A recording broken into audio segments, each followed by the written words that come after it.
Hello guys, how we doing? Welcome to the West Ham world. Massive game at the weekend. The team that it doesn't get any harder against, Manchester City. Terrible record we've got against them. Absolutely terrible record. Last season, we lost 3-1 away and 3-0 at home. Great goal from Kudus last year as a little bit of a highlight. They're just so good. The champions, their last game, they were 1-0 down to Ipswich within 15 minutes, they were 3-0 up. If they get angry, it's like teasing a wasp.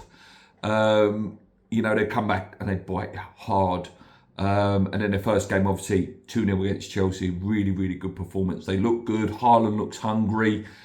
And Haaland's got a great record against West Ham. He scored his first Premier League goal against West Ham. Shock. As most people do score their first Premier League goal against West Ham. Last time we beat them was away on September 15th. Moses scored in that game, you might remember that one. And the last time we beat them at home, we were still at the London Stadium. Obviously, there was the cup game with the penalties and stuff, but I'm talking in the league. Was 2014. Amalfitano and Diafra Sacco, a 2-1 win. I was at that game.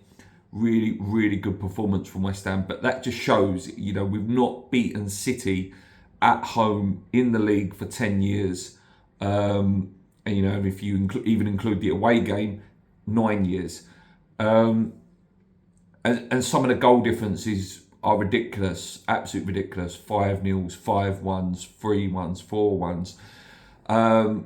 We can see for fun against these. Our defence looked better, has to be said. Kilman looks like an absolute machine. Tabido, I think once he's up to full speed, will be really, really good. I think at the moment he just looks slightly relaxed. But he's a big geezer, very, very fast as well. Wan-Bissaka has definitely added solidarity there and pace at the back.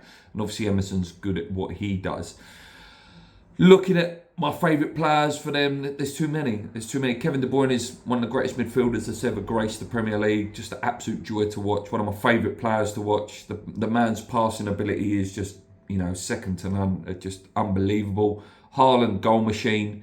Doku, going to be a real problem down that side. That's why Wan-Bissaka has to start.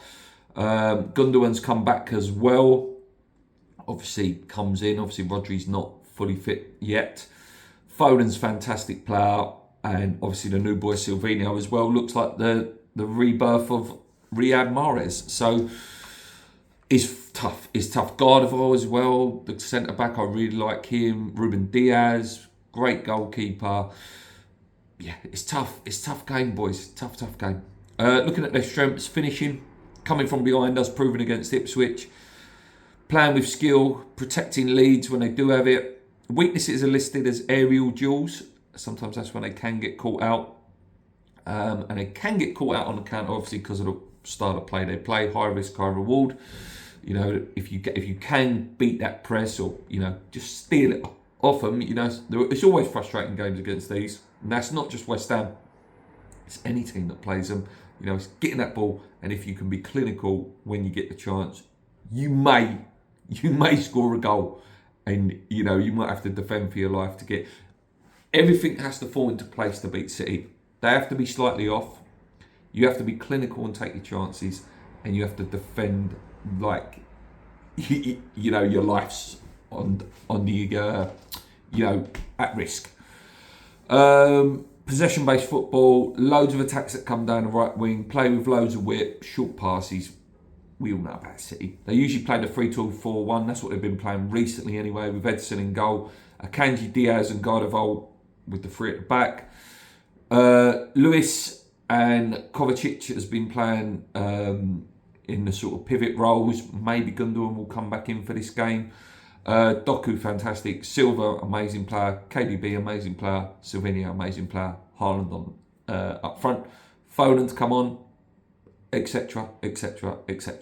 Just a who's who of who can come on. Looking at us, 2 clean sheets. Palace, Bournemouth. Has it been pretty? Has it been great? No. it's still a lot of work to be done. There's still a lot of work to be done. I think sometimes, there can be overpassing. Moyes would sit behind the ball and, defend it out, and it would be an absolute sweat fest of, are we going to concede now, biting, where Lopetegui, obviously I went Bournemouth game, watched the Palace game. It seems that we'll defend by passing. We'll keep the ball, move it around, rather than taking a risky pass all the time. There'll be a keep the ball. It's quite boring. It is still quite boring. I hope that, if Carlos Solo is in before the weekend, he maybe gets in, not starts, but gets in. Because without Paquetá, one thing I did notice, there's such a lack of creativity. The midfield that played against Bournemouth can't play in the Premier League. Alvarez, Ward-Prowse and Souček. They're not technical enough. There's no flair, there's no flamboyance in terms of trying to get a forward pass. The Solo one does make sense. Hopefully as well, there's a new striker in, maybe on the bench, maybe not starting, but maybe. Fingers crossed. I hope tomorrow West Ham do pull something out of the bag and we get a striker in. Loads can go on between now and tomorrow at 11 o'clock, and that's why it's hard to do a preview totally, because there could be new players in, there could be players out. But if it was me, I think it'll be Areola in goal. Picks himself. Wan-Bissaka has to play because of Doku, and he's been our best player last. Come on for them 15 minutes, brilliant against Palace. Bournemouth, he was our best player, and he was playing left back. Kilman obviously picks himself, been brilliant last two games. I'd put Mavropanos in. I think they've earned the right.